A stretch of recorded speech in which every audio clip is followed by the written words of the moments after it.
Bom, moçada, vamos dando continuidade aqui, né? Caminhando para o final.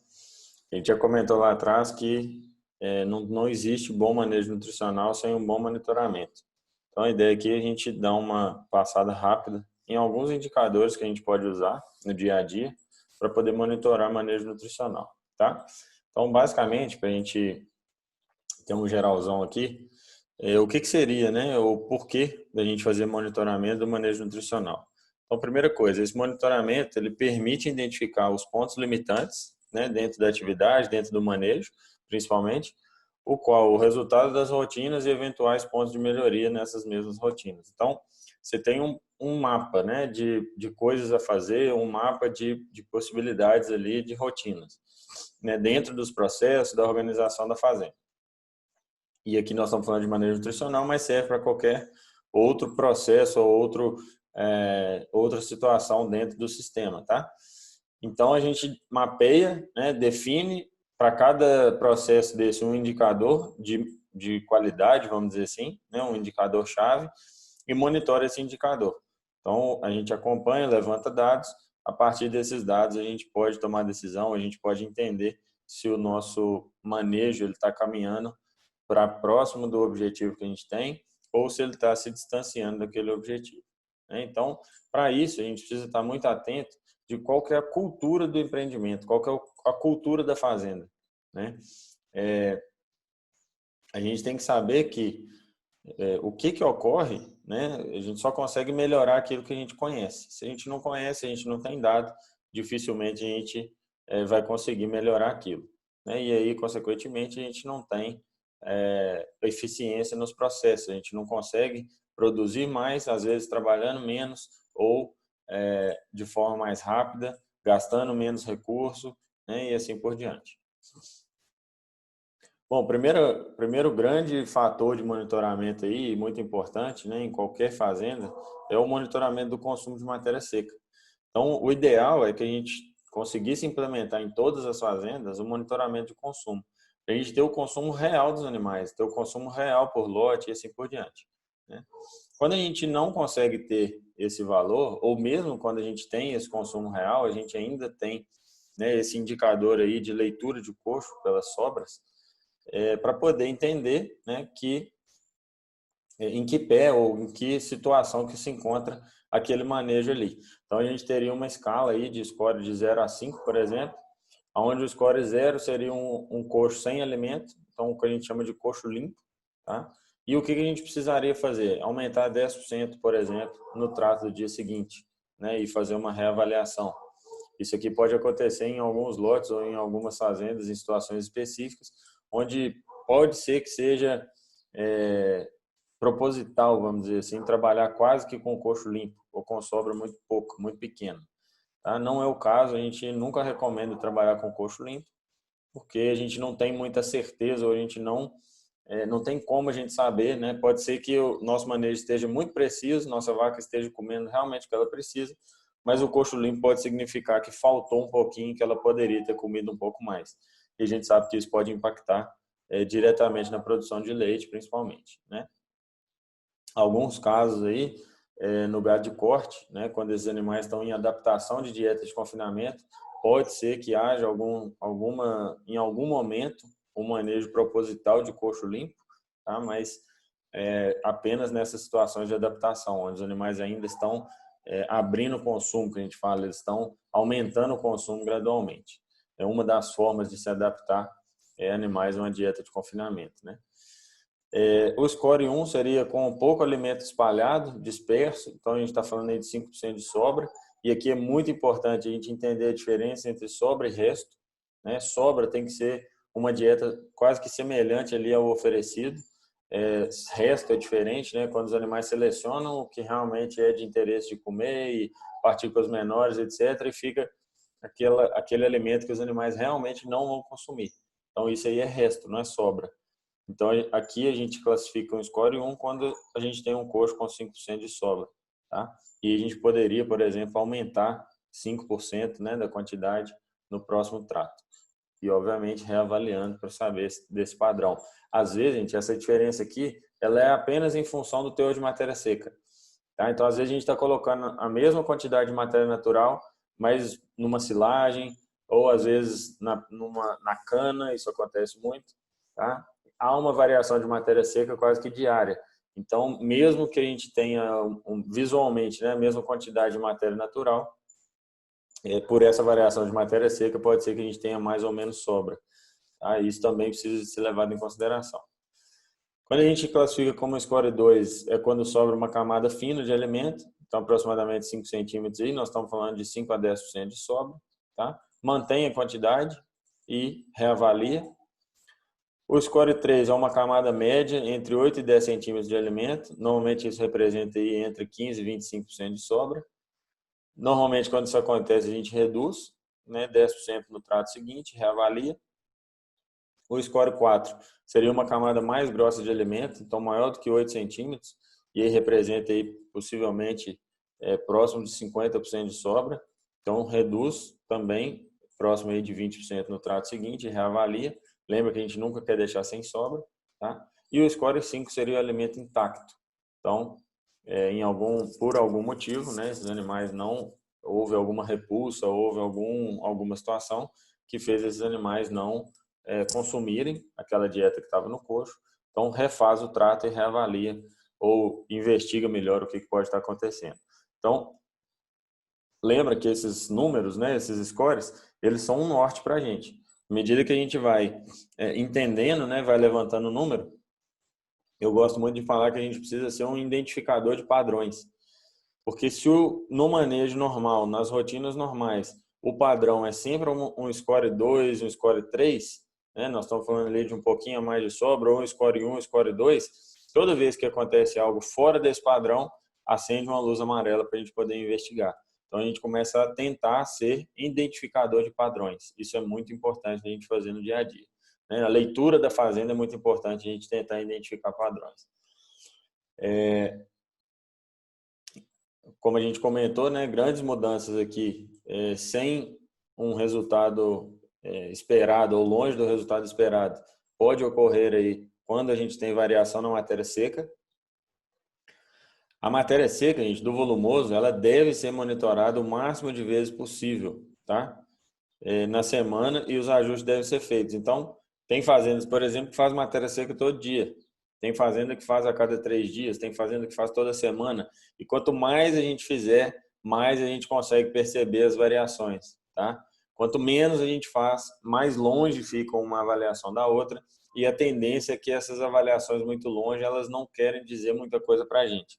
Mas então, se a fazenda decide fazer, né, aquele monitoramento, aquele acompanhamento do teor de matéria seca do volumoso, que faça com uma frequência maior, mais alta, tá?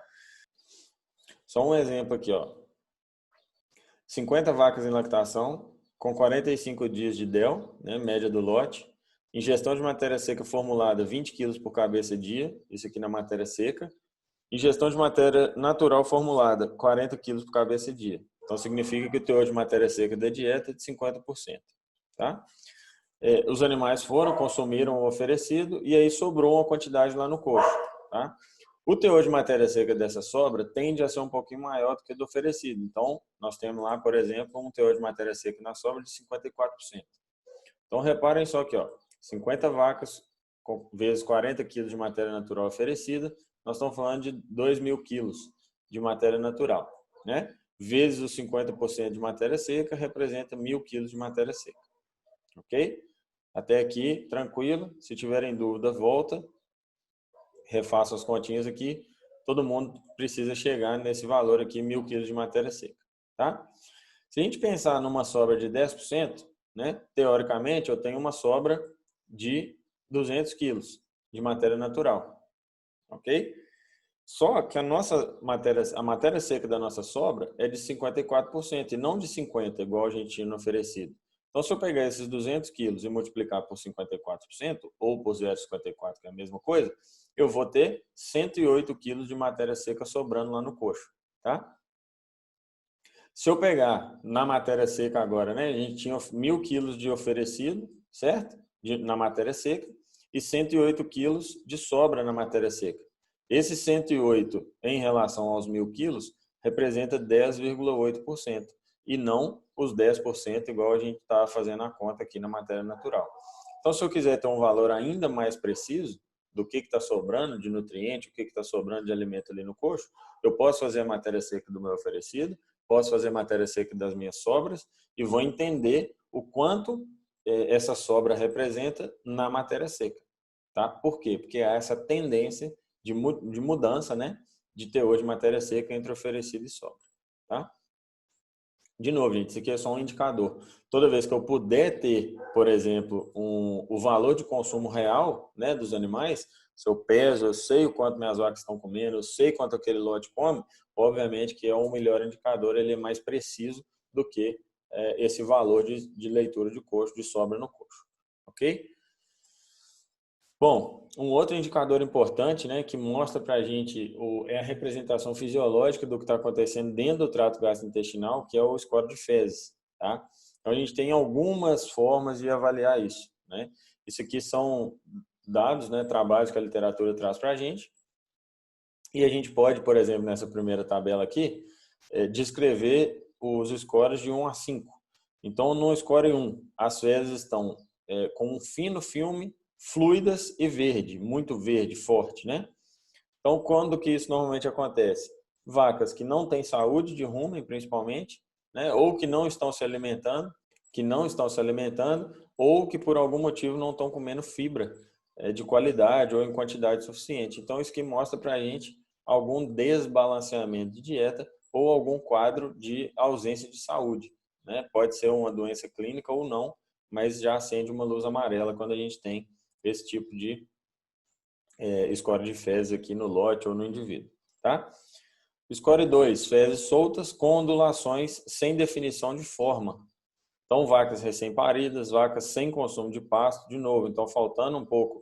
E aí aqui pasto, né, nesse trabalho aqui, vamos entender como faltando fibra, né, desbalanceamento mesmo de dieta, tá? Embora em alguns momentos, gente, quando vacas elas entram no pasto, pastos gramíneas muito jovens, né, comendo muita ponta de capim, então aquele primeiro extrato pastejável ali de alta digestibilidade, alta taxa de passagem, é comum a gente ter fezes mais fluidas, tá? É comum a gente ter às vezes essa coloração mais verde escura mesmo, até que esses animais se adaptem a esse momento aí, vamos dizer assim, a esse consumo de pasto, tá? Score 3, pilhas com 1 a 1,5 centímetros de altura, ondulações, né, visíveis, 2 a 4 anéis concêntricos, ou seja, forma aquele bolo característico, né, das fezes das vacas, com esses anéis concêntricos e tal, com uma característica mostrando para a gente que esses animais estão com saúde, né? Seria o score recomendado aí que eu de ver, pelo menos na maioria de indivíduos. Score 4, pilhas com 5 a 7 centímetros, né? Então, vacas secas, às vezes consumindo dietas com um teor de proteína mais baixo, com teor de fibra mais alto. Então, há a formação desses bolos fecais maiores, né? Eles não são tão abertos, não são tão esparramados, mas mostrando, às vezes, até uma coloração um pouco mais amarronzada, um verde um pouco menos intenso, vamos dizer assim, né? E pilhas maiores aí de 7 centímetros, vacas comendo dietas exclusivamente à base de forragem, ou mostrando para a gente também alguma alteração ou algum desbalanço aí, vamos dizer assim, principalmente em questão de saúde de rumen, saúde de intestino grosso, etc. Tá? E aí aqui, ó, uma coisa muito importante, é um indicador fácil da gente avaliar, tá? A gente pode avaliar esse indicador tanto no lote, no grupo, quanto no indivíduo, né? Se a gente está falando aí de examinar um indivíduo, por exemplo, de forma mais criteriosa, de forma mais detalhada, pode ser uma das coisas que a gente vai avaliar.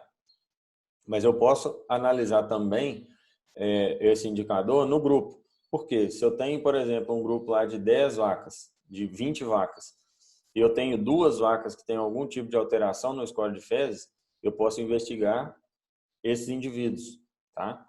Mas se chegarem no grupo de 20 vacas, eu tenho lá 15, 18 vacas que estão com score de fezes que não é desejável. Tá? Isso já me mostra um problema, né, ou uma situação que eu preciso avaliar o grupo e não só os indivíduos. Então, é um indicador muito fácil de ser avaliado na prática e precisa de ser avaliado, né? O nutricionista que quer ajustar, né? Quer fazer esse ajuste fino aí, não só em dieta, mas pensando em saúde, em produção e etc. Isso aqui é fundamental, tá? Uma outra tabelinha aqui mais simples, ó, vai no score de 0 a 3. Então, o score 0 seria normal, né? No dia a dia a gente usa muito essa aqui. O score 0 seria normal, então fezes bem formadas, firmes, com aquele bolo característico, né? Com os anéis concêntricos e etc. Score 1, fezes anormais, então a gente está falando de fezes tendendo a pastosa, tá? Mas ainda não caracterizando diarreia. Isso aqui é muito utilizado também no score de fezes de bezerros. Tá? Pontuação 2, fezes já pastosas, né? A gente já considera diarreia moderada. Score 3, fezes aquosas com diarreia intensa. Então, isso aqui pode ser eu posso ter um quadro de uma vaca que tem fezes pastosas ou aquosas, que não é uma diarreia ou que não caracteriza doença clínica? Posso, tá? Em algum momento, em adaptação de dieta, animais, principalmente em pós-parto imediato, começam a entrar em dietas mais quentes, né? Às vezes, sem passar por um período ali de adaptação ideal, vamos dizer assim. A gente sabe que isso acontece em fazenda, então precisa ficar muito atento a isso. E uma coisa importante, gente, é que a gente não pode monitorar isso pontualmente, né? Eu preciso ter vários pontos de checagem. Assim eu consigo meio que entender uma visão do todo, de onde que essa vaca estava, como que ela está hoje. É importante a gente gerar dados e ter histórico também por isso. Bom, outro indicador importante aqui para a gente usar, vamos dizer assim, né, no dia a dia, é a composição do leite, tá? Então, se a gente pegar numa situação normal, né, composição do leite, a gente vai ter aí 87,5% de água, 88, 87, né, 12, 13, 12,5% de matéria seca, tá? Dessa matéria seca, a gente tem aí, em média, 3,5% de gordura, 3% de caseína, no caso a proteína do leite, 0,6% de albumina, também entra nessa conta, 4,6% de lactose e 0,7% de minerais. Isso aqui é um padrão mais específico de vacas holandesas, isso tem mudado um pouco com as seleções, né, para sólidos e tudo mais. Se a gente pegar vacas de origem mais zebuína, né, de origem mais indiana, a gente vai ter uma mudança nessas teores, principalmente de gordura, tá? E uma coisa importante é que essa composição ela é extremamente variada em função de várias situações. Então, saúde da glândula mamária, a própria conservação da amostra, em função do mês do ano, e aí nós estamos falando muito de clima, de dieta, tá? Da genética do gado, como a gente comentou. Talvez o que mais influencia, principalmente a gordura do leite, vai ser a alimentação. Então, é um indicador legal para a gente poder monitorar esse manejo nutricional, tá? Se a gente pegar aí entre os sólidos, né, a lactose é o que tem menor variação, tá? Seria aí talvez o sólido mais estável, né? É o responsável pela regulação osmótica e controle do quanto de água, vamos entender assim de forma mais superficial, o quanto de água vai ser captado pelas células da glândula mamária. Então, se ele é o que regula o volume de leite que vai ser produzido, dificilmente ele vai variar, tá? O teor de proteína também pode variar, mas um pouco menos. Vai ficar aí na casa dos 3,2 mais ou menos. Então, 95% desse leite tende a ser proteína verdadeira, 5% nitrogênio não proteico. Obviamente que também vai depender da dieta, vai depender da quantidade de nitrogênio circulante. Se essa vaca vai jogar mais ou menos nitrogênio não proteico no leite, tá? É o famoso NU, né? O nitrogênio ureico do leite. Essa proteína é sintetizada a partir de aminoácidos, né? Então a tendência é que não varia muito, a não ser se falta aminoácidos, né? Essa proteína tende a cair um pouco. E aí aqui a gente começa a entender que o monitoramento não só do nitrogênio ureico do leite, mas o próprio teor de proteína do leite também é um indicador legal para a gente vai ver daqui a pouco. O que mais vai variar é o teor de gordura, tá? Ele vai variar principalmente em função da curva de lactação da vaca, em função do momento, né, da lactação. Pode variar em função da ordenha, então normalmente a ordenha da manhã tem um pouco mais de gordura do que a ordenha da tarde. Né? Via de regra para a raça holandesa, como a gente comentou, vai girar em torno de 3,6% de gordura. Dessa gordura, 98% dela é triglicerídeo, né? A gente vai ter aí cadeias de 8 a 12 carbonos, que são característicos do leite. Cadeias de 4 a 18 carbonos vão ser produzidas na glândula mamária, o que a gente chama de síntese de novo, tá? E cadeias de mais de 18 carbonos vão ser oriundas do plasma e podem ir direto da dieta, né? Do que é absorvido e cai na corrente circulatória e chega na glândula mamária. Então, o principal precursor dessa síntese é o acetil-CoA, né? Que a gente já comentou sobre isso, né, nas revisões aí da parte de lipídios e etc. Tá? E na glândula mamária também pode ser usado o beta-hidroxibutirato como fonte de produção de triglicerídeos, como fonte de produção de gordura. Bom, como é que a gente vai usar essa informação, né? Primeira coisa, avaliação de gordura. A gente pode avaliar a média do rebanho. Ela está dentro do padrão da raça? Essa é uma primeira pergunta que a gente pode fazer, tá? Qual o grupo dos animais que está sendo avaliado? Então a gente começa a separar, vamos dizer assim, né, essas análises de gordura por lote. Então eu tenho agora, ao invés de só a média do rebanho, eu começo a ter a média de cada lote. Então perceba que a gente está tendo uma visão mais macro e aprofundando essa visão à medida que a gente quer ter um dado ou quer ter uma informação mais específica, tá? Tem algum efeito da época do ano, principalmente em relação à dieta? Então essas vacas estão a pasto. É comum a gente ver, por exemplo, vacas que começam, né, a pastejar, começam a ir para um módulo de rotacionado e começam a reduzir o teor de gordura no leite. Então, quando a gente está avaliando esse número, todas essas variáveis aí precisam estar no radar para a gente entender como é que isso está acontecendo, né? Qual que é a influência real disso, tá? E aí depois a gente começa a avaliar os animais no lote. Então, eu começo a ter avaliações individuais, né, principalmente em relação ao rebanho. Então, se eu tenho um ponto percentual abaixo da média do meu lote, do meu rebanho, eu já começo a ter o que a gente, né, começa a acender uma luz amarela, porque a gordura está baixando, ou pode, inclusive, estar havendo inversão de gordura-proteína, né? Se tem inversão desses valores de proteína total e gordura, né, o que a gente espera, 0,4 pontos percentuais já é a inversão. Então, por exemplo, se eu tenho lá, a gente comentou aqui gordura 3,6 e proteína 3,2. Se eu começo a ter, por exemplo, 2,8, né, 2,9, 3% de gordura, quase que numa relação de 1 para 1, a gente já começa a ter, a gente já começa a considerar isso inversão, obviamente, mas eu posso aceitar esse padrão de inversão, né, isso aí é o que a literatura traz para a gente, até 10% do rebanho. Isso pode significar, gente, que esse rebanho ele está num desafio metabólico, ele está num desafio nutricional, que talvez isso ainda não represente um problema, tá? Isso é questionável, tem várias linhas aí na literatura que trabalham, né, com esses indicadores, mas é o que a gente tem de mais, é uma linha que a gente considera que faz um pouco de sentido, tá? Se a gente vê a inversão dos valores de proteína verdadeira e gordura, isso aqui nós estamos falando de proteína total, né? De proteína verdadeira e gordura, 0,2 pontos percentuais já é inversão. Então, de novo, se eu saio para uma gordura, por exemplo, de 3,6 para 3 e minha proteína é 3,2, a gente já considera, e aí nós estamos falando de proteína verdadeira, né? A gente já considera que é inversão, tá? E aceitável até 10% do rebanho. E aí, de novo, primeira pergunta, qual o número de indivíduos que é afetado, ou qual o número de indivíduos que apresentam esse quadro, por exemplo, né? Qual a magnitude do problema, se isso realmente é um problema do rebanho, se isso está acontecendo em um lote específico, se houve alguma alteração ou alguma mudança, algum fator a mais ali naquele lote, por exemplo, tá? Qual que é esse grupo que foi mais afetado ou não, se é normal aquela situação para aquele grupo. Então a gente começa a responder várias perguntas para poder entender o seguinte, isso é realmente um problema?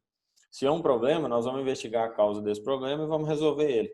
Agora, isso não é um problema, isso é uma situação que, de fato, por exemplo, num lote de pós-parto, pode acontecer, num lote de pós-parto imediato. Tá? E aí a gente começa a entender que a gente talvez não tenha esse problema e isso é um negócio momentâneo, é um quadro que rapidamente pode se restabelecer ali e pode passar. Então, responder essas perguntas é muito importante. De novo, é apenas um indicador. Se a gente começa a juntar vários indicadores e começa a entender que juntos eles falam muito mais coisa para a gente do que está acontecendo na fazenda, né? A gente começa a tomar decisões mais claras, não simplesmente olhando para um indicador único específico, tá? Um outro indicador de monitoramento fundamental, né, para a gente entender o score de condição corporal, se a gente pegar a deposição corporal de gordura, né, o que a gente está vendo visualmente, porque é muito importante e muito legal a gente fazer essa avaliação na fazenda. Dificilmente a gente tem o hábito, né, e as fazendas de leite conseguem pesar os animais. E além disso, não só o peso, mas a própria deposição de gordura, ela é um indicador importante para a gente. Ela é um reflexo direto do nosso manejo nutricional. Então, quando a gente fala em relação a score de condição corporal, a gente está literalmente falando e avaliando, vamos dizer assim, diretamente o nosso manejo. Muita gente às vezes fala, mas é uma avaliação muito subjetiva e tal. Hoje a gente já tem padronizações, né, na literatura que trazem para a gente aí um esquema, vamos dizer assim, de avaliação muito mais claro, muito mais detalhado, né, onde a gente consegue treinar as pessoas, onde a gente consegue trabalhar todo mundo alinhado para poder fazer a avaliação da mesma forma, tá? A gente usa uma metodologia que é padronizada lá nos Estados Unidos, né, desse autor, Ferguson, né, esse trabalho de 94, avalia a variação da deposição de reserva. Sempre a gente quer buscar, né, eficiência nutricional, a gente quer buscar o ajuste, então é fundamental que a gente tenha esse tipo de monitoramento aqui. E além disso, é um método importante para a gente fazer ajustes no agrupamento, nas divisões de lote, tá? Essa avaliação, essa metodologia, ela mantém a escala padrão para gado de leite, né, para gado leiteiro de 1 a 5, tá? Onde 1 é uma vaca muito magra e 5 é uma vaca muito gorda. Então, ela descreve os intervalos em 0,25, com maior acurácia entre 2 e 4. Essa maior acurácia significa dizer o seguinte, entre 2 e 4, esses scores são muito bem padronizados. Uma vaca 2 e uma vaca 1, do ponto de vista de manejo, ela precisa da mesma intervenção, vamos dizer assim. E uma vaca 4 e uma vaca 5, do ponto de vista de manejo, ela precisa também da mesma intervenção. Então, teoricamente, a gente pode descrever muito bem essas vacas entre 2 e 4, e as vacas 1 e 5 seriam trabalhadas da mesma forma, né, do que as vacas 2 e 4. Então, os animais que estão fora, né, desses intervalos, desse intervalo de 2 e 4, naturalmente eles precisam ser submetidos a ajuste. Tá? Aqui tem a descrição do método, depois eu vou deixar isso aqui disponível para vocês. E alguns aí, né, eu acredito que já tenham tido oportunidade de a gente fazer essa avaliação lá no setor, lá na escola, e os que não tiveram ainda, com certeza a gente vai ainda fazer isso no momento que a gente voltar às aulas presenciais, tá? Mas de qualquer forma, eu vou deixar a descrição aqui, né, o que a gente avalia na vaca, como que a gente avalia isso, para que a gente possa ir separando esses animais em função desse score corporal, tá? São animais que têm score aí próximo de 3 ou abaixo de 3 e seguindo, né, o mesmo padrão, animais que têm score acima de 3. Tá? Vocês vão ver isso aqui detalhado. Se tiverem dúvida, manda para a gente lá no grupo ou lá na plataforma que a gente vai responder todo mundo. Bom, para a gente finalizar essa questão dos indicadores, né, voltando um pouquinho aqui na composição do leite, só para não ficar para trás, um indicador muito importante em relação à composição é o nitrogênio ureico do leite. Tá?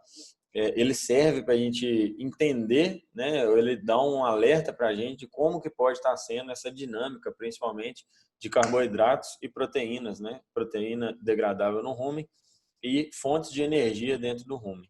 Tá? Então, se a gente tem aqui, por exemplo, o nitrogênio ureico do leite abaixo de 10 miligramas por decilitro, a gente tem algumas situações. Se eu tenho teor de proteína bruta abaixo de 3%, pode significar que está faltando proteína bruta na dieta e pode significar que está faltando PDR na dieta. Tá? Se eu tenho proteína bruta, né, do leite, se eu tenho teor de proteína do leite acima de 3,2%, isso pode significar que a quantidade de aminoácidos está adequada, pode ser que esteja faltando PDR ou sobrando energia, sobrando carboidrato fermentescível lá no rumen. Tá? Então, aqui acende uma luz amarela para a gente em relação à formulação.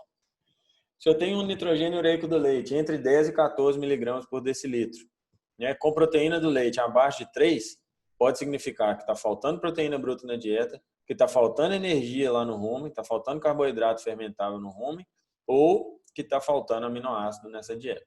Tá?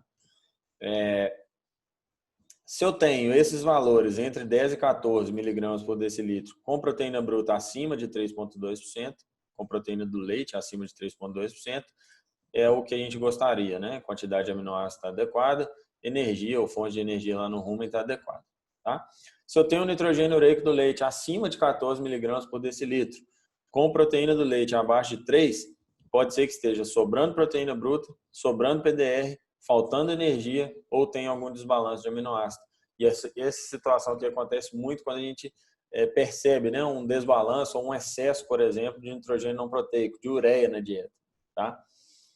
Se eu tenho esse nitrogênio ureico do leite acima de 14 miligramas por decilitro, com proteína do leite acima de 3,2, pode significar também um excesso de proteína bruta, excesso de proteína degradável no rumen ou ausência, falta de carboidrato, falta de energia no rumen. Tá? Então, isso aqui dá para a gente alguns indicadores, né, do que a gente pode ir, aonde que a gente pode investigar em relação à formulação. Tá? Um outro índice legal da gente avaliar nessa questão da composição do leite é a relação de gordura e proteína. Então, a gente tem alguns índices aqui. Ó. Primeiro, se a gente avaliar a primeira pesagem de leite após o parto e mais de 40% do rebanho tem esse índice acima de 1,5, ou seja, se a gente dividir, né, a gordura pela proteína e mais de 40% do rebanho tem esse índice acima de 1,5, isso pode ser um indicativo de cetose, tá? Em relação principalmente à mobilização de reserva, né, e outros desafios metabólicos que essa vaca está passando nesse momento. Se a gente faz a avaliação das vacas entre 10 e 40 dias pós-parto e mais de 10% do rebanho tem gordura acima de 5%, também pode ser um indicativo de cetose no rebanho. Tá? Então, além, né, obviamente a gente pode fazer medições diretas disso, né, medindo beta-hidroxibutirato e etc., mas pela composição do leite, a gente tem, a literatura traz para a gente correlações altas, né, importantes entre a gordura do leite e os quadros de cetose nessas vacas no pós-parto, né? E a gente pode fazer a avaliação geral do rebanho, a distribuição dos dados, né, de relação de gordura e proteína, ela deve estar sempre entre 1 e 1,5. Então, a gente aceita até 20% fora dessa área. Então, se eu pegar a relação de gordura e proteína, entre 1 e 1,5, eu gostaria de ter 80% dos animais, tá? E apenas 20% fora desse padrão. Então, isso aqui são dados reais de fazenda. Ó. A gente começa a entender, né? Se eu tenho, por exemplo, 50% das vacas fora dessa linha entre 1 e 1,5,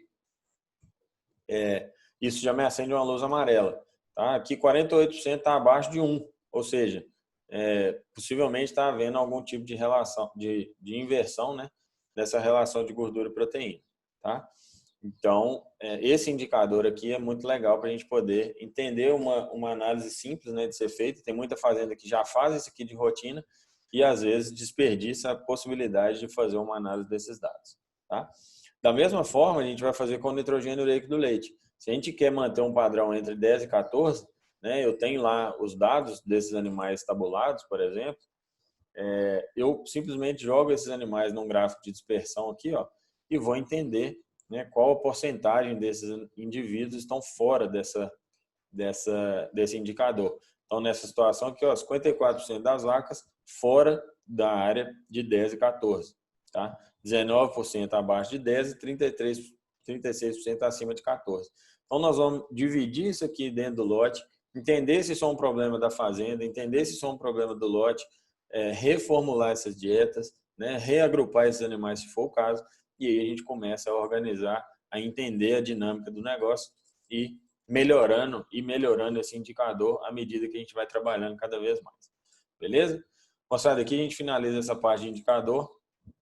Era para ter uma visão mais geral, tá? Qualquer dúvida que tiverem, mandem lá para a gente poder discutir. Na próxima aula a gente vai fazer uma revisão zona geral de tudo. Então, quem tiver dúvida aí, ou manda para a gente ou vai anotando para a gente poder discutir nosso próximo encontro. Um abraço a todo mundo aí e fiquem com Deus.